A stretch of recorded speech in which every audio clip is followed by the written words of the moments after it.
ஆனால் இப்போ இந்த திராவிட முன்னேற்ற கழக விடியல் ஆட்சி, ஸ்டாலின் ஆட்சியில் எல்லா துறையிலையும் பார்த்தீங்கன்னா கொள்ளை அடிக்கிறது அந்த மாதிரி கணக்கே கிடையாது.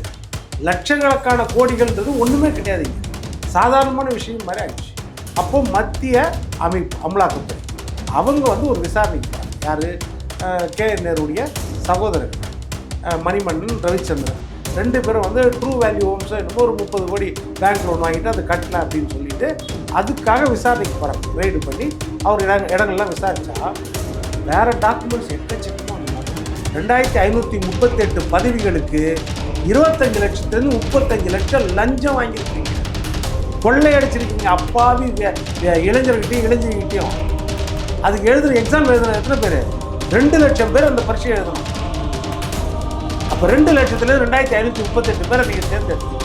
அந்த 2538 பேர்கிட்ட 25 35 லட்சம் லஞ்சம் வாங்கியிருக்கீங்களா? 888 கோடி லஞ்சம் வாங்கியிருக்கீங்க. அதில் 150 பக்க ஆதாரங்களை கொடுக்குறாங்க. ஒப்பந்ததாரர்களிடம் கட்சி நிதி என்று லஞ்சம் பெறப்படும். Party fund. ஆமாம், பிஎஃப் போட்டு பார்ட்டி ஃபண்ட் அப்படின்னு போட்டு லஞ்சம் பெறப்படுது. அதே மாதிரி ஒப்பந்ததாரர்களிடம் வசூலித்து அதை உதவியாளர்களுக்கு மாற்றி விடும்படி டிரான்சாக்ஷன். ஆமாம், டிரான்சாக்ஷனை மாற்ற சொல்லி அது அதிகாரிகளுக்கு லஞ்சம் அழுத்தம் கொடுக்கணும். அதிகாரி அந்த லஞ்சத்தை வாங்கி பிஏக்கு டிரான்ஸ்ஃபர் பண்ணுவோம். 1,18,000 கோடி. அப்போ அதில் 7%லேருந்து 10% கமிஷன் எவ்வளோ ஆகும்? 12,000 15,000 கோடி லஞ்சம். ஒரு சிங்கிள் டிரான்சாக்ஷன் இவங்க கண்டுபிடிச்ச ஒரு டிரான்சாக்ஷன் அவாலால துபாய்க்கு போனது வந்து ஒரு சிங்கிள் டிரான்சாக்ஷன் 23. சார் உண்மையிலேயேவா சார்? ஆமாம். அப்போ எப்படி இருக்கும் பாருங்க. ஒரு துறையில் ஒரு டிபார்ட்மெண்ட்ல ஒரு நேரம் கொடுக்கப்பட்ட கான்ட்ராக்ட்ல இவ்வளோ நடந்துருக்குன்னா மற்ற துறையில் இது போல சமூக கழிவறைகள் கட்டிருக்க ஒரு தூய்மை பணியாளருக்கு அவுட் சோர்சிங். தூய்மை பணியாளர் ஒரு 3,000 4,000 சம்பளம் குறைக்குன்னு அவங்க போராடி இருக்கிறாங்க. ஆனால் அவங்களுக்கு நீங்கள் அவுட் சோர்சிங் கான்ட்ராக்ட் கொடுக்குறதுல ஊழல். காவல்துறைக்கு டிஜிபிக்கு என்ன கொடுக்குறாங்கம்மா, இதில் எஃப்ஐஆர் பதிவு செய்யாமல் இருப்பது ஊழல் குற்றவாளிகளுக்கு தெரிந்தே நீங்கள் உதவுவதற்கு சமம் என்ற எச்சரிக்கையும் நாங்கள் விடுக்கிறோம். காவல்துறைக்கு அமலாக்கத்துறை எச்சரிக்கை.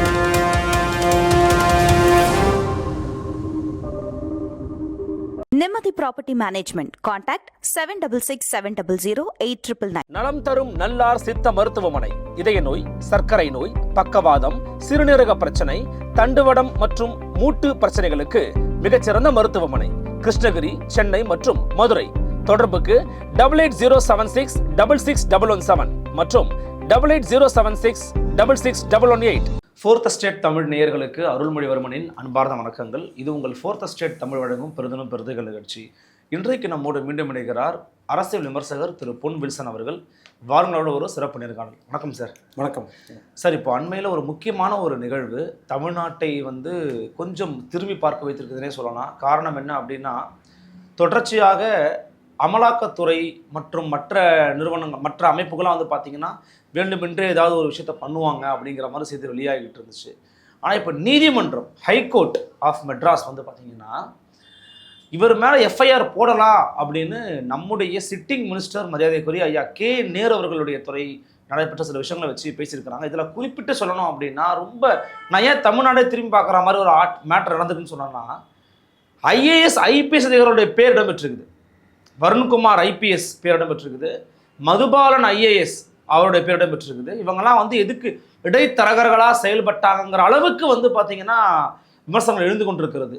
ஆனால் இன்னொரு பக்கம் EDக்கு தான் வேலை, ஏதோ ஸ்க்ரீன்ஷாட் எடுத்துகிட்டு வந்துட்டு துண்டு சீட்டை கொடுத்துட்டு இதுதான் ஆதாரன்ற மாதிரி ஒரு பிம்பத்தை கட்டமைக்கிறாங்க. ஒரு பொய் குற்றச்சாட்டு அப்படின்னு சொல்கிறாங்க. எதிர்க்கு சார் எடப்பாடி பழனிசாமி செல்லும் இடங்களெல்லாம் பேசுகிறாரு, பரப்புரைகளை பேசுகிறாரு. எப்படி சார் பார்க்குறீங்க நீங்கள்? இல்லை, இந்தியாவோட சுதந்திர வரலாறில் பார்த்தீங்கன்னா ஆட்சி மாற்றங்கள் வந்து பல நேரம் ஏற்பட்டிருக்குது. அதில் ஒரு முக்கியமான மாற்றங்கள் வந்து ராஜீவ்காந்தி படுகொலை தோற்கப்பட்டு VP சிங் தேர்ந்தெடுக்க. ஆமாம் சார் சார் சார் சார் அப்போ வந்து போஃபர்ஸ் ஊழல்ன்றது மிகப்பெரிய அளவில் பேசப்படும். ஆமாம், உண்மை. அதற்கு பிறகு அது நீதிமன்றத்தில் நிரூபிக்கப்படலாம் அப்படின்றதெல்லாம் வந்து சட்டத்தில் இருக்கிற குறைபாடுகள்னு கூட சொல்லலாம், இல்லைனா வழக்காடு மன்றத்தில் இருக்கிற குறைபாடுகள்னு கூட சொல்லலாம். இல்லைன்னா ப்ரொசீஜர் லேப்சஸ் கூட சொல்லலாம். ஏனென்றால் பேரறிஞர் அண்ணாவே சொல்கிறாரு, சட்டம் ஒரு இருட்டறை, அதில் வக்கீலின் வாதம் ஒரு விளக்குன்றார். அப்படி அது வந்து ஆனால் பெரிய தாக்கத்தை அந்த நேரத்தில் ஏற்படுத்துச்சு. அதற்கு அடுத்த கட்டம் பார்த்திங்கன்னா 2014 அந்த நேரத்தில் வந்து நம்ம 2G ஸ்பெக்ட்ரம் ஊழல் 2G 9-10 வந்து ஆரம்பிக்குது. 9-10 ஆரம்பித்து 14 ஆட்சி மாற்றத்துக்கு விட்டுடுது. மோடி பிரதமராக வர்றதுக்கு முக்கிய காரணங்கள்ல அதுவும் ஒன்று. அப்போ பெரிய அளவில் பேசப்பட்டது 1.25 லட்சம் கோடி அப்படின்றது நாடுல உலகமே ஸ்தம்பித்து போச்சு. ஆனால் ஐயா ஆராசாமி பேர்கள் இல்லைன்னு மறுத்து ஒரு புத்தகம் போட்டாரு சார், 2G அவிழும் உண்மைகள். இல்லை அதான் நான் சொன்னேன். ஓகே, இப்போ போஃபர்ஸ்லேயும் ஒரு உண்மையும் இல்லைன்னு திமுக ஒத்துக்குமா? போஃபர்ஸ் வழக்கு பொய் வழக்கு, விபி சிங் ஏமாத்திட்டாரு அப்படின்னு ஒத்துக்குவாங்களா திமுக? இப்போ அதை ஏற்றுக்கிட்டாங்கன்னா இதையும் ஏற்றுக்கலாம். அதை ஏற்றுக்குவாங்களா? போஃபர்ஸில் நியாயாதிபதி ராஜீவ்காந்தி மேலே குற்றம் இல்லைன்னு தான் தீர்ப்பு வந்துருச்சு. இப்போ அதை ஏற்றுக்குவாங்களா? அதுதான் முக்கியம். அதனால தான் முதலே சொன்னேன், நீதிமன்றங்கள் இது வேற, மக்கள் மன்றத்தில் என்ன பிரதிபலிக்குது, மக்கள் எதை நம்புகிறார்கள் அப்படின்றது ஒன்று. ஆனால் இப்போ இந்த திராவிட முன்னேற்ற கழக விடியல் ஆட்சி, ஸ்டாலின் ஆட்சியில் எல்லா துறையிலையும் பார்த்தீங்கன்னா கொள்ளை அடிக்கிறது அந்த மாதிரி கணக்கே கிடையாது. லட்சக்கணக்கான கோடிகள்ன்றது ஒன்றுமே கிடையாதுங்க, சாதாரணமான விஷயம் மாதிரி ஆயிடுச்சு. அந்த மாதிரி அப்போவே என்ன சொல்கிறாங்க, 1.25 லட்சம் கோடி 2Gனா அது என்னவோ 4000 கண்டெய்னர் 40,000 கண்டெய்னர், அதில் கண்டெய்னரில் நிரப்பினா தான் முடியும்னாங்க. இப்போ இவங்க அடிச்சிருக்கிறது பார்த்தா அதெல்லாம் வந்து தோற்றுரும் சார். அந்த கோடியில் அடிச்சிருக்காங்க. இல்லை, இப்போ நான் என்ன சொல்கிறேன்னா, இப்போ மற்றதெல்லாம் வந்து பொதுவாக வழக்கு போட்டது. இப்போ 2G வழக்கு கூட யார் போட்டது அப்படின்னா, 2G வழக்கில் புகார் வந்த பிறகு சிவிசி, சென்ட்ரல் விஜிலன்ஸ் கமிஷன், மத்திய புலனாய்வு முகமை வந்து விசாரிக்கிறாங்க. விசாரித்து அதில் அடிப்படை ஆதாரங்கள் இருக்குது, பிரைம ஃபேசி எவிடன்ஸ் ஆஃப் தயர், அதனால் அவங்க ரெக்கமெண்ட் பண்ணுறாங்க சிபிஐக்கு, இந்த மாதிரி நீங்கள் வந்து இன்வெஸ்டிகேஷன் வைக்கலாம் அப்படின்னு சொல்லிட்டு. அப்புறம் சிபிஐ கையில் போகுது. சிபிஐ தான் வழக்கு தொடுக்குது, விசாரணை பண்ணி வழக்கு தொடுக்குது. நீதிமன்றம் வந்து ராஜாவை கைது பண்ணலையா, இல்லைன்னா கனிமொழியை கைது பண்ணலையான்னு கேட்கல. நீதிமன்றம் என்ன கேட்டுச்சுன்னா, ராஜா உன்னைய அமைச்சராக இருக்கிறாரு, அவர் மேலே எஃப்ஐஆர் போட்டாச்சு, இன்னும் அமைச்சராக இருக்காருன்னு சொல்லிட்டு டெட்லைன் விதித்தாங்க. டெட்லைன் விதித்த பிறகு அவர் ராஜினாமா பண்ண வச்சாங்க. பண்ண பிறகு அவரை கைது பண்ணாங்க. அந்த ப்ரொசீஜர் அந்த மாதிரி. ஆனால் இதில் என்னென்னா, யார் புகார் கொடுக்குறா, இந்தியாவில் உள்ள ஒரு முன்னணி விசாரணை அமைப்பு, சாதாரண விஷயம் கிடையாது, நல்லா புரிஞ்சுக்கோங்க. இப்போ தமிழ்நாட்டை பொறுத்த வரைக்கும் டிவிஎஸ்சி, லஞ்ச ஒழிப்புத்துறையோ இல்லை சிபிசிஐடியோ இவங்க வந்து ஒரு புகார் கொடுக்குறாங்கன்னு வச்சுக்கோங்க. இல்லை காவல்துறையே ஒருத்தர் இந்த மாதிரிலாம் பண்ணிட்டாருன்னு ஒரு புகார் கொடுத்தா டிஜிபி கிட்ட அது எந்த அளவுக்கு சீரியஸ்? சாதாரண ஒரு குடிமகனோ இல்லைன்னா ஒரு அரசியல்வாதியோ இல்லை ஒரு வழக்கறிஞரோ பொதுநல வழக்கு போடுறாருனாலே அதே முக்கியத்துவம் வாய்ந்தது. ஆனால் விசாரணை அமைப்பே வந்து ஆதாரத்தோடு கொடுக்குறாங்கன்னா எவ்வளோ பெரிய முக்கியத்துவம், அது முக்கியத்துவமாக இல்லையா? அப்போ மத்திய அமைப்பு அமலாக்கத்துறை அவங்க வந்து ஒரு விசாரணைக்கு போகிறாங்க. யார்? KN நேருடைய சகோதரர்கள் மணிமன்னன், ரவிச்சந்திரன், 2 பேரும் வந்து ட்ரூ வேல்யூ ஹோம்ஸோ என்னமோ ஒரு 30 கோடி பேங்க் லோன் வாங்கிட்டு அது கட்டல அப்படின்னு சொல்லிட்டு அதுக்காக விசாரணைக்கு போகிறாங்க. ரைடு பண்ணி அவர் இடங்கள்லாம் விசாரித்தா வேறு டாக்குமெண்ட்ஸ் எக்கச்சக்கமாக வந்து மாட்டுது. இதை எடுக்க சுரங்கம் தோன்ற மாதிரி வந்துகிட்டே இருக்குது டாக்குமெண்ட்ஸு, வாட்ஸ்அப் சேட்ஸு, பேசுனது, டிஜிட்டல் டிரான்சாக்ஷனு, ஹவாலா டிரான்சாக்ஷனு, இதெல்லாம் பண்ணது எல்லாமே வருது. அப்போ இதெல்லாம் எடுத்து வச்சுட்டு தான் அதுக்கு பிறகு அந்த வழக்கில் பார்த்தீங்கன்னா அவங்க அந்த காசை கட்டிடுறாங்க, அது வேற வழக்கு முடிஞ்சிருச்சு. ஆமாம். ஆனால் இந்த வழக்கு வந்து இந்த ஆதாரங்களை PMLA ஆக்ட் பிரகாரம், பண மோசடி வழக்கு பிரகாரம் அமலாக்கத்துறைக்கு ஒரு சட்ட விதி இருக்குது, 66(2) செக்ஷன். அந்த செக்ஷன் படி ஏதாவது ஒரு ஆதாரம் உங்களுக்கு வேற ஒரு விசாரணையில் கிடைச்சதுன்னா அந்த ஆதாரத்தை தகுந்த விசாரணை அமைப்புக்கிட்ட கொடுத்து நடவடிக்கை எடுக்க சொல்ல வேண்டியது உங்களுடைய பொறுப்புன்னு சட்டத்திலே இடம் இருக்குது. அதை வச்சு அமலாக்கத்துறை என்னதுன்னா, இந்த KN நேரு துறையில் 2300 கோடிக்கு ஒரு ஆண்டில் மட்டும் ஒரு கண்டுபிடிப்பில் மட்டும் நடந்துருக்குது 2300 கோடிக்கு வந்து ஊழல் நடக்குது. அப்போ யோசிச்சு, இன்னும் சாதாரண விஷயமா இது? அப்போ தகுந்த ஆதாரங்கள் கொடுக்கணும் சார். போற போகிற குற்றச்சாட்டு வச்சுட்டு போறாங்க அமலாக்கத்துறையே, அதை நாங்க நம்பணுமா? இப்போ நேரம் எதிர்கொள்ள தயாரா இருக்கிறோங்கிறாரு. இப்போ ஆதாரம் இப்போ எடுத்து காட்டுறேன். இப்போ இந்த ஆதாரங்களை நீங்க பார்த்தீங்கன்னா தெரியும். உள்ளாட்சி நிர்வாகம் மற்றும் குடிநீர் வழங்குத்துறை KN நேரு முதல் ஆதாரம் கொண்டு போய் கொடுக்குறாங்க. இப்போது 232 பக்கம், அக்டோபர் 27, 2025, போன வருஷம். இப்போ தான் ஒரு 4 மாதம் 3 மாதம் கொண்டு போய் கொடுக்குறாங்க. எவ்வளோ? 232 பக்க புகார் மனு. அதை கொண்டு போய் ஃபைலோடு கொடுக்குறாங்க. என்னன்னு கொடுக்குறாங்க? 2538 பதவிகளுக்கு 25 லட்சத்துலேருந்து 35 லட்சம் லஞ்சம் வாங்கியிருக்கிறீங்க, கொள்ளையடிச்சிருக்கீங்க அப்பாவி இளைஞர்கிட்டையும். அதுக்கு எழுதுகிற எக்ஸாம் எழுதுன எத்தனை பேர்? 2 லட்சம் பேர் அந்த பரீட்சை எழுதலாம். அப்போ 2 லட்சத்துலேருந்து 2538 பேரை நீங்கள் தேர்ந்தெடுத்தீங்கன்னா அந்த 2538 பேர்கிட்ட 25 லட்சம் லஞ்சம் வாங்கியிருக்கீங்க, 888 கோடி லஞ்சம் வாங்கியிருக்கீங்க. அதில் 150 பக்க ஆதாரங்களை கொடுக்குறாங்க. ஆதாரங்கள் இல்லாமல் கொடுக்கல. அதில் டிஜிட்டல் பரிவர்த்தனை பண்ணுது, வெளிநாட்டில் அவாலா டிரான்சாக்ஷன் பண்ணுது, இந்த ஆதாரங்கள்லாம் இருக்குது. சாம்பிள் ஆதாரங்கள் தான் நாங்கள் கொடுத்துருக்குறோம், இன்னும் இருக்குதுன்னு சொல்லிட்டு கொடுத்துருக்காங்க. இதன் மேலே நடவடிக்கை எடுக்க சொல்லி 3 மாதம் பொறுப்பு டிஜிபி அப்படியே இருந்தார். யார்கிட்ட கொடுக்குறாங்க? பொறுப்பு டிஜிபிட்ட கொடுக்குறாங்க. ஆமாம், டிஜிபி தான் இல்லையே. ஆமாம், பொறுப்பு டிஜிபிட்ட கொடுக்குறாங்க. உள்துறை செயலாளர், சீஃப் செக்ரட்டரி அவருக்கு கொடுக்குறாங்களே. டிவிஎஸ்சி தலைவர்கிட்ட கொடுக்குறாங்கல்ல, லஞ்ச ஒழிப்பு தலைவர்கிட்ட.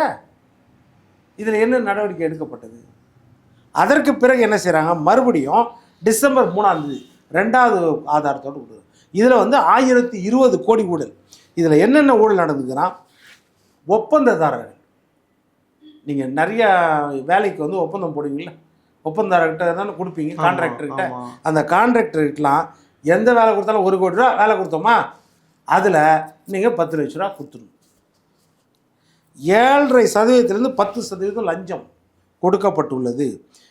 யார்கிட்ட? நேரு உதவியாளர்களின், அவருடைய நெருங்கின உதவியாளர்கள் எல்லாமே வாட்ஸ்அப் சேட். அதாவது இப்போ நான் அருளுக்கு சேட் பண்ணேன்னா, அருள் இந்த மாதிரி விஷயம் அந்த மாதிரி நடக்குது அப்படின்னு சொன்னால் நீங்கள் பதிலுக்கு போடுவீங்க. சார் இந்த மாதிரி ஆயிருக்குது சார், அந்த மாதிரி ஆயிருக்குது சார்னு போடுவீங்களா? இது கண்டென்ட் தானே, இது முக்கியமானது தானே ஆதாரங்கள். ஆமாம், இதை வச்சு தானே லீடு எடுக்கிறாங்க. இல்லை சார், நாங்கிறதுக்கு என்ன சார் ஆதாரம்ன்றாங்க சார். அது யாரோ ஒருத்தர் ஃபேக்காக ரெடி பண்ணி கூட இடி போடும், டுபாகூரா செட் பண்ணி கூட போடுவாங்க. ஏன்னா நேரு எதிர்க்கணும், திமுக ஒழிக்கணுங்கிறதுக்காக ஒரு தேர்தல் காலத்து ஒரு நாடகம்னு சொல்கிறாங்க சார். இப்போ நீங்கள் ஒன்றும் வேணாம், உங்கள் யூடியூப்பில் ஒரு மீம்ஸ் போடுங்களேன், இவ்வளோ இந்த மாதிரி பண்ணிட்டாங்கன்னு. நைட் 2 மணிக்கு உங்களை கைது பண்ணுவாங்களா இல்லையா? கட்டாயம் பண்ணுவாங்க சார். அப்புறம் இவ்வளோ பெரிய அவதூறு கொடுத்துருக்காங்க, கம்முன்னு இருக்கிறீங்க. டாஸ்மாகில் விசாகன்லாம் விசாரித்த உடனே நேராக போய் புகார் கொடுத்தீங்களே ஸ்டேஷனில். இடி விசாரிக்க இந்த மாதிரி பண்ணக்கூடாதுன்னு இடி மேலே புகார் கொடுத்தீங்களே. இப்போ இடி மேலே புகார் கொடுங்க. எவ்வளவு ஆதாரங்களோடு அவங்க கொடுக்குறாங்க. இது பாருங்க, ஒப்பந்ததாரர்களிடம் கட்சி நிதி என்று லஞ்சம் பெறப்பட்டுள்ளது. Party fund. ஆமாம், பிஎஃப் போட்டு பார்ட்டி ஃபண்ட் அப்படின்னு போட்டு லஞ்சம் பெறப்பட்டது. அதே மாதிரி ஒப்பந்ததாரரிடம் வசூலித்து அதை உதவியாளர்களுக்கு மாற்றி விடும்படி டிரான்சாக்ஷன். ஆமாம், டிரான்சாக்ஷனை மாற்ற சொல்லி அது அதிகாரிகளுக்கு லஞ்சம் அழுத்தம் கொடுக்கப்பட்டு அதிகாரி அந்த லஞ்சத்தை வாங்கி பிஏக்கு ட்ரான்ஸ்ஃபர் பண்ணணும் அந்த அமௌண்ட். அந்த அதிகாரிக்கெல்லாம் இதான் வேலையா சார்? இப்போ அது பண்ணியிருக்கிறாங்களே. ஐயோ, இந்த அதிகாரிகளை நினச்சா எப்போதுமே நீங்கள் கூட பலமுறை சொல்லுவீங்க இந்த ஆட்சி அதிகாரிகள் ஆட்சின்னு. இப்போதான் புரியுது இந்த ஆட்சி அதிகாரிகள் ஆட்சின்னு. அப்போ ஐயோ, ரொம்ப மோசமாக பண்ணியிருக்காங்க இவங்க பண்ணதில். இப்போ அதிகாரிகளை வரைக்கும் எடுத்தால் chain of transaction, chain of bribe, இந்த செயின் லிங்க் எப்படி வருதுன்னு அவங்க போடுறாங்க பாருங்க. கவர்மெண்ட் கான்ட்ராக்டர்ஸ், சரி, ஃபர்ஸ்ட் பேஸ் அதுதான். சரி, அரசாங்க ஒப்பந்ததாரர்கள், கான்ட்ராக்டர்ஸ், ரோடு போடுறதுலேருந்து குடிநீர் வாரியத்தில் இருக்கிற ஒப்பந்ததாரர்கள், எல்லா ஒப்பந்ததாரர்களும் அவங்க 7.5% 10% கமிஷன் கொடுக்கணும். அவங்களுக்கு யார் கட்டணை கொடுக்குறாருன்னா பிரபு அவினாஷ் ரவி. இந்த ஃபீல்டு லெவல் கேஷ் கலெக்டர்ஸ் இவங்க கலெக்ட் பண்ணி கொடுக்குறாங்க. அதுக்கு அவருக்கு யார் கட்டளை கொடுக்குறாருன்னா டி ரமேஷ் அப்படின்றது சூப்பர்வைசரர். அதாவது நம்ம ரவிச்சந்திரன் இருக்கார்ல, நேருடைய சகோதரர், ஆமாம், அவர்கிட்ட இருக்கிறவர் டி ரமேஷ். அவருக்கு யார் ஆர்டர் கொடுக்குறாருன்னா கவி பிரசாத், அவர் ஆர்டர் கொடுக்குறாரு. கவி பிரசாத்துக்கு யார் ஆர்டர் கொடுக்குறா? என் ரவிச்சந்திரன், என் மணிவண்ணன், 2 பேரும் என் நேருவோட சகோதரர்கள். இவர்களுக்கு யார் ஆர்டர் கொடுக்குறா? அடுத்த கட்டத்தில் பார்த்தீங்கன்னா திரு என் நேரு, திரு அருண் நேரு, அப்பா பையன். ஆமாம். இதுலேருந்து ஃபண்ட்ஸ் எங்கே போகுது அப்படின்னா தமிழ்நாட்டின் முதல் குடும்பம் ஃபேமிலிக்கு, ஆமாம், அதை நோக்கி போகுது. அப்போ கிச்சன் கேபினட்டோட பிஏலாம் இதில் இன்க்ளூட் ஆகுறாங்க. கிச்சன் கேபினட்டுக்கு ஒரு பிஏ இருக்காங்களா? ஆமாம், அந்த பிஏலாம் இன்க்ளூட் ஆகுறாங்க. அது என்னது, அதாவது 43 officers on CM instruction for CM event meetings arranged with PA of kitchen cabinet அடிப்போம். 43 அதிகாரிகள் வந்து ஒரு முதலமைச்சர் கலந்து கொள்ள ஒரு நிகழ்ச்சிக்கு வந்து 1 லட்ச ரூபா கொடுக்கணும்னு சொல்லிட்டு அவங்களுக்கு கட்டளை பிறப்பிக்கப்பட்டது. இதான் அதில் வருது. எதுக்காக அவங்களாம் 1 லட்ச ரூபா கொடுக்கணும், இது மொத்தமும் சேர்ந்து அதில் வருது. அதில் இன்னொன்று பார்த்தீங்கன்னா, அந்த கான்ட்ராக்டர்ஸ் யார் யாருன்னு பேரெல்லாம் இருக்குது. விஆர் வாட்டர் இன்ஃப்ரா, அப்புறம் Raja construction, Maruti construction, PR project, Ambal builders, Aarthi construction, Coimbatore contractors association, Tiruppur corporation contractor, அப்புறம் சபரி எலக்ட்ரிக்கல்ஸ், அவ்வளோதான் மேம். இவ்வளவும் அதில் வருது, இந்த லிஸ்ட்டில் வருது. இப்போ இவ்வளோ பேர் அதிகாரிகள் மட்டத்தில், இப்போ நீங்கள் சொன்னீங்களே வாட்ஸ்அப் சேட்டை கொடுக்குறாங்கன்னு, என்னென்ன கொடுத்துருக்காங்க தெரியுமா? அதாவது 282 ஸ்க்ரீன்ஷாட்ஸ், 1-2 கிடையாது. அந்த ஃபோனில் இருக்கிற ஸ்க்ரீன்ஷாட்ஸ் எல்லாம் எடுத்து, இந்த சேட்டெல்லாம் எடுத்து 282 ஸ்க்ரீன்ஷாட்ஸை கொடுத்துருக்காங்க ஆதாரமாக. இது எவ்வளோ பெரிய லிங்க் இது பாருங்கள். அதே மாதிரி எடுத்திங்கன்னா, அந்த துறையில் மட்டும் 5 வருஷத்தில் எவ்வளோ வேலை நடந்திருக்கு தெரியுமா? இப்போ இவங்க திமுக ஆட்சியில் 5 வருஷத்தில் எவ்வளோ கடன் வாங்கிக்கிறாங்க பட்ஜெட்டில்? 5 லட்சம் கோடியிலேருந்து 6 லட்சம் கோடி வாங்கியிருக்காங்களா? அதில் 1,18,000 கோடி இந்த துறையில் மட்டுமே வேலை நடந்திருக்குது. அவ்வளோ சூப்பராக வேலை பார்த்துருக்காங்க சார். 1,18,000 கோடி. அப்போ அதில் 7.5% 10% கமிஷன்னா பாருங்கள் எவ்வளோ ஆகும். 12,000-15,000 கோடி லஞ்சமே. அவங்க கொடுத்துக்கிற கணக்கு பிரகாரம் இப்படி தான். ஓகே, ஒரே ஒரு டிரான்சாக்ஷன் நடந்திருக்குது. Single international hawala transaction transfer to மதுரைக்கு நடந்திருக்குது. மதுரை இல்லை, துபாய்க்கு நடந்திருக்குது. எவ்வளோ தெரியுமா? 23 கோடி ஒரு சிங்கிள் டிரான்சாக்ஷன். இவங்க கண்டுபிடிச்ச ஒரு டிரான்சாக்ஷன் ஹவாலால துபாய்க்கு போனது வந்து ஒரு சிங்கிள் டிரான்சாக்ஷன் 23 கோடி. சார் உண்மையிலேயேவா சார்? ஆமாம். அப்போ எப்படி இருக்கும் பாருங்க. ஒரு துறையில், ஒரு டிபார்ட்மெண்ட்டில், ஒரு நேரம் கொடுக்கப்பட்ட கான்ட்ராக்டில் இவ்வளோ நடந்திருக்குன்னா மற்ற துறையெல்லாம் எந்த அளவுக்கு? இதில் ஏன் சார் அதிகாரிகள் பேர் வருது? ஏன் வருண்குமார் ஐபிஎஸ் பேர் வருது? 23 வயசுல, சரியா 10 ஆண்டுகளுக்கு முன்பாக ஐஏஎஸ் ஆனவர் தான் அந்த மதுபாலன் ஐஏஎஸ். ரொம்ப யங்ஸ்டர், ரொம்ப சின்ன பையன் அவர். அவரோட பேர்லாம் அடிபட்டு இருக்குது. வருண்குமார் ஒரு சேட் பண்ணியிருக்காரு. என்னென்னு இந்த மாதிரி மனோஜ்ன்ற ஒருத்தருக்கு கான்ட்ராக்டு பரிசீலனை பண்ணுங்கன்னு போட்டு என்னென்னு கொடுத்துருக்காரு. அவருக்கு வந்து எந்த அளவுக்கு மரியாதை கொடுத்து பேசுகிறாரு பாருங்க. அது ரமேஷுக்கோ இல்லை கவி பிரசாத்துக்கோ தெரியல. என்னென்னு சீஃப் அப்படின்னு சொல்லி போடுறாரு. தலைவரே சீஃப்னு சீஃப் தனக்கு யார் முதலாளியா தான் சீஃப்னு சொல்லுங்க. அவருக்கு முதலாளி வந்து சிஎம் தானே சார்? பின்ன ஏன்னா அவர் அதாவது இதுவா சொல்றேன், போலீஸ் மந்திரி ஒரு ஜென்ரலாக ஒரு பரிந்துரை பண்ணாங்கன்னா இதை கன்சிடர் பண்ணுங்க அக்கார்டிங் டு நார்ம்ஸ்ன்னு போடுவாங்க. சட்டத்தின் உட்பட்டு இதை கன்சிடர் பண்ணலாம் அப்படின்னு வேணால் போடுவாங்க, அவ்வளோதான். அதே இவர் செய்யக்கூடாது, இவருடைய பதவிக்கு செய்யக்கூடாது, ஆனால் செய்திருக்காருன்னு வருது. அதே மாதிரி பார்த்தீங்கன்னா யார் யார்? அதுல்யா மிஸ்ரா. ஆமாம் ஆமாம் ஆமாம், அவர் வராரு. Athulya Mishra IAS, Ponnaiya IAS, Pratap IAS. Pratap IAS அவர் addressed to Kavi Prasad as respected sir. Pratap IAS Kavi பிரசாத்துக்கு சேட் பண்ணுறாரு. பிரதாப் ஐஏஎஸ் இந்த பக்கம் திருவள்ளூர் கலெக்டர் நினைக்கிறேன். ஆமாம், என்னன்னு சொல்கிறார்? ரெஸ்பெக்டட் சார்னு போடுறாரு. அப்போ பார்த்துக்கோங்க. அடுத்தது பார்த்தீங்கன்னா ரஞ்சித் சிங் ஐஏஎஸ், அப்புறம் commissioner, Trichy corporation commissioner Gangadhar IAS, Varun S IPS Trichy SP, அப்புறம் வைத்தியநாதன். இவங்க எல்லாருமே ஒவ்வொரு இடத்துக்கும் அந்த வருண் ஐபிஎஸ் என்னது requested Kavi Prasad help in allotting tender to a specific person. இது மொத்தமும் படித்தவர்கள், அதிகாரிகள்.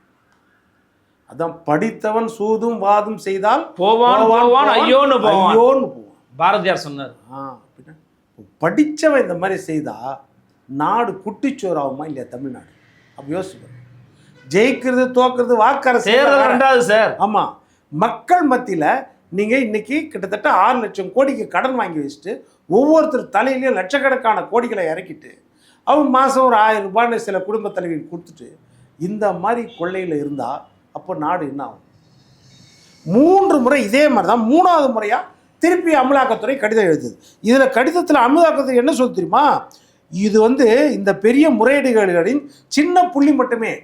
This is tip of the iceberg. ஒரு பெரிய மலையில ஒரு சின்ன துணியை தான் காமிச்சிருக்காங்க, மற்றபடி ஏகப்பட்ட ஊழல் இருக்குது சொல்லிட்டு, இது போல சமூக கழிவறைகள் கட்டுறதுல ஊழல், தூய்மை பணியாளர்களுக்கு அவுட் சோர்சிங். நீங்கள் தூய்மை பணியாளருக்கு ஒரு 3000-4000 சம்பளம் குறையுதுன்னு அவங்க போராடிங்கிறாங்க. ஆனால் அவங்களுக்கு நீங்கள் அவுட் சோர்சிங் கான்ட்ராக்ட் கொடுக்குறதுல ஊழல், நீர் ஏரி தூர்வாரும் பணிகள் அதில் ஊழல். அதே மாதிரி இந்த காவல்துறைக்கு டிஜிபிக்கு என்ன கொடுக்குறாங்கம்மா, இதில் எஃப்ஐஆர் பதிவு செய்யாமல் இருப்பது ஊழல் குற்றவாளிகளுக்கு தெரிந்தே நீங்கள் உதவுவதற்கு சமம் என்ற எச்சரிக்கையும் நாங்கள் விடுக்கிறோம்னு காவல்துறைக்கு அமலாக்கத்துறை எச்சரிக்கை விடுத்துருக்குது. இதை தான் இப்போ நீதிபதி என்ன செய்வார், நீதிமன்றத்துக்கு யார் போகிறா, நீதிமன்றத்துக்கு அதிமுக சார்பாக இருக்கிற நம்ம நாடாளுமன்ற உறுப்பினர் ஐயா இன்பதுரை அவர் போடுறார் வழக்கு. ஏன் இதில் நடவடிக்கை இன்னைக்கு வரைக்கும் எடுக்கலை, என்ன தான் செய்ய போகிறாங்க, எஃப்ஐஆர் பதிவு பண்ணணும், ஏன் பதிவு பண்ணாமல் தாமதம் பண்ணுறீங்க இப்படின்னு சொல்லிட்டு வதைப்பட நீதிமன்றம் சொல்லுது, உடனடியாக இதில் எஃப்ஐஆர் போடணும் சொல்லி கிட்டத்தட்ட 1 வாரம் ஆக போகுதுன்னு நினைக்கிறேன். இன்னைக்கு வரைக்கும் இன்னும் எஃப்ஐஆர் போடல. டிபிஎஸ்சி தானே சார் போடணும், அது டிபிஎஸ்சி போடணும்ல, போடவே. இப்போ டிபிஎஸ்சி போட சொன்னால் அமலாக்கத்துறை உள்ள வந்துருமா சார்? நிச்சயமாக உள்ள வரும். பண மோசடி பிஎம்எல்ஏ வரும்ன்றான். ஆமாம், அதனால தான் என்ன சொல்கிறேன், இப்போ நீங்கள் எதில் எடுத்துக்கோங்க, மதுரை மாநகராட்சி 200 கோடிக்கு மேலே ஊழல், சொத்து வரி விதிக்கிறதுல ஏகப்பட்ட ஊழல் மதுரையில் ஃபுல்லாக. இல்லை இப்போ பிஎம்எல்ஏ உள்ள வந்துச்சுன்னா இப்போ செந்தில் பாலாஜி அரெஸ்ட் ஆன மாதிரி ஒரு அரெஸ்ட் ஆக வாய்ப்பு இருக்கா? நிச்சயமாக அரெஸ்ட் ஆகவும் வாய்ப்பு இருக்குது, அரெஸ்ட் ஆகாமல் இருக்கிறதும் வாய்ப்பு இருக்குது. நம்ம சொல்லவும் முடியாது. இப்போ துரைமுருகன் மகன் கதிரானந்த் அரெஸ்ட் ஆகல, பட் ஆதாரங்கள் வேணும், ஆதாரங்கள் இருக்குது. அதை தான் நீதிமன்றமே என்ன சொல்லுது, இருக்கிற ஆதாரங்கள் அடிப்படையில் உடனடியாக எஃப்ஐஆர் ஃபைல் பண்ணோம். இதில் ப்ரிலிமினரி இன்வெஸ்டிகேஷன்லாம் தேவையில்லை, யாருன்னா புகார் சொன்னால் பரவாயில்ல, இது ஒரு விசாரணை அமைப்பு ஆதாரத்தோடு கொடுக்குது, எஃப்ஐஆரை பதிவு பண்ணி தான் விசாரணையை பண்ணணும். இப்போ இது எதிர்க்கட்சிகள் பெருசாக வலிமையாக கொண்டு போகிறது கிடையாது. திமுக இதை ரொம்ப ஈஸியாக ஹேண்டில் பண்ணிடுறாங்க. ஆர்எஸ் பாரதி சொல்கிறார், நாங்களாம் பார்த்துப்போங்க எங்களுக்கு தெரியுங்க அப்படின்னு சொல்கிறாரு. இது இன்னும் வீரியமாக கொண்டு போக எதிர்க்க தவறிட்டாங்களா இல்லை அது ஊடகங்கள் தவறி விட்டதா? அதை பொறுத்த வரைக்கும் அதிமுக மேலே இருக்கிற பெரிய குறை இதுதான். அதிமுகன்றது தமிழ்நாட்டில் பட்டி தொட்டி எங்கும் ஒரு கிராம சபைகளை வைத்திருக்கிற ஒரு மிகப்பெரிய கட்சி, நெட்வொர்க் அவங்கக்கிட்ட இருக்குது. நீங்கள் திமுக தன்னுடைய பணபலத்தால் அதிகார பலத்தால் அதிகாரிகள் மட்டத்தில் அமைக்கிடலாம், ஊடகத்தை ஓரளவு சூப்பராக மடக்கிட்டாங்க, ஊடகங்களை அமைக்கலாம். அப்படியே நீ விஜய் பற்றி பேசலாமா, இல்லைன்னா சீமான ஓபிஎஸ் பற்றி பேசலாமா, இபிஎஸ் பற்றி, இப்படியே ஓட்டியாச்சு காலத்தை.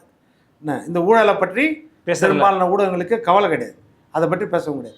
அது ஒரு விதத்தில். அதே மாதிரி பத்திரிகை துறை அதை ஓரளவுக்கு நீங்கள் மடக்கி வச்சாச்சு. ஆமாம், பட்டியாச்சு. கட்சிகள், பெரும்பாலான கட்சிகள் எங்கெல்லாம் வெளியே இருக்கிறாங்களாம் அவங்களெல்லாம் கூட பொருளாதாரத்தில் ஹெல்ப் பண்ணி உள்ளே போட்டுருச்சு. அவங்களெல்லாம் வாயை திறக்காதீங்க, அப்படியே இருங்கன்னு சொல்லியாச்சு. ஆனால் அதிமுகவை இந்த மாதிரி செய்ய முடியுமா? அவங்களால செய்ய முடியும். அப்போ அதிமுக இதை கையில் எடுத்து ஒவ்வொரு பட்டி தொட்டி எங்கும் போராட்டங்களை அறிவித்து, சிறை நிரப்பும் போராட்டங்களை அறிவித்து, இல்லைன்னா ஏன் ஒரே ஒரு மேட்டரில் தானே நம்ம அண்ணா சாரை உட்காந்தாரு. அண்ணா சாரை எப்படி உட்காந்துறாங்க, ஊழல் ஒழிப்பு தான். இந்தியாவையே கலக்குனார்ல, உட்கார வச்சு லோக்பால் மசோதா வேணும்னு ஒரு ஒன்றும் இல்லை. அண்ணா சாரை கூட உட்காந்த வலது இடது எல்லாமே எடுத்துக்கிட்டிங்கன்னா, ஒருத்தர் முதலமைச்சர் ஆகிறார் அரவிந்த் கெஜ்ரிவால், இன்னொருத்தர் கவர்னர் ஆகிறாங்க நம்ம முன்னாள் காவல்துறை அதிகாரி கவர்னர் ஆனாங்களே. ஆமாம், அதே மாதிரி பார்த்தீங்கன்னா இன்னொருத்தர் சிங்கு, ஒருத்தர் முன்னாள் இராணுவ அதிகாரி, அவர் மினிஸ்டர் ஆகிறார். எல்லா பக்கமும் பாருங்கள், அவர் கூட இருந்தவங்க அத்தனை பேரும் அதை பயன்படுத்தி அரசியல் செல்வாக்கை தேடிக்கணும். அதே மாதிரி அந்த கூட்டத்துக்கு போன மரியாதை குறித்து விஜய் அவர்களின் கட்சி ஆரம்பிச்சிட்டார் சார். அதே சொல்லிடலாம், நீங்கள் விஜய் கட்சி ஆரம்பிச்சிட்டார், அவ்வளோதான். அண்ணா சார் ஆதரிக்கிறேன்னு போயிட்டு வந்தாங்க டெல்லிக்கு. அதனால் என்னென்னா இதுதான் பிரச்சனை. இதை அதிமுக கையில் எடுத்து எல்லா இடத்துலையும் போராட்டங்கள், ஏன்னா பிரச்சாரம் பண்ணணும். ஆமாம், பிரச்சாரம் பண்ணுறாரு. அது தலைவர் ஓயாம ஒரு ஆர்ப்பாட்டம், போராட்டம், வீரியமிக்க பரப்புரை அந்த மாதிரி கொண்டு போனோம், நெட்வொர்க்கில் கொண்டு போனோம். இப்போ கட்டண உயர்வுக்காக போராட்டம் நடத்துகிறாங்க, அது அதே மாதிரி பெண்கள் பாதுகாப்பு போராட்டம் நடத்துகிறாங்க, போதை கலாச்சாரம் அதுக்கு எதிராக போராட்டம் நடத்துகிறாங்க. இந்த மெகா ஊழலுக்கு எதிராக ஒரு அமலாக்கத்துறை இவ்வளவு புகார் கொடுத்த பிறகும் நடவடிக்கையே எடுக்காமல் அப்படியே வாய் மூடி காவல்துறையும் அரசு துறையும் லஞ்ச ஒழிப்புத்துறையும் இருக்கிறாங்கன்னா அதற்கு எதிராக போராட வேண்டியது அதிமுகவின் கடமை. இது எடுக்கணும் அதிமுக. பார்க்கலாம் சார், பொறுத்ததும் பார்க்கலாம் எப்படிப்பட்ட நடவடிக்கை எடுக்கிறாங்க. இது ஏன்னா இது நீதிமன்றமே வந்து தலையில் குட்டியது போன்ற ஒரு உணர்வு தான். இது இங்கே வந்து எஃப்ஐஆர் பதிவு பண்ணுங்க டிவிஎஸ் சொல்லியிருக்கிறாங்க. டிவிஎஸ்சி ஒரு வாரம் ஆகியும் இன்னும் அமைதியாக இருக்கிறாங்க. உண்மை நிலவரம் என்னங்கிறது கட்டாயம் விசாரணை மூலம் வெளியில் மக்களுக்கு கொண்டு வரணும் அப்படிங்கிறது நம்ம கருத்தாக இருக்கிறது. கருத்துக்கு மிக்க நன்றி. நன்றி, விமர்சிக்கலாம். வணக்கம்.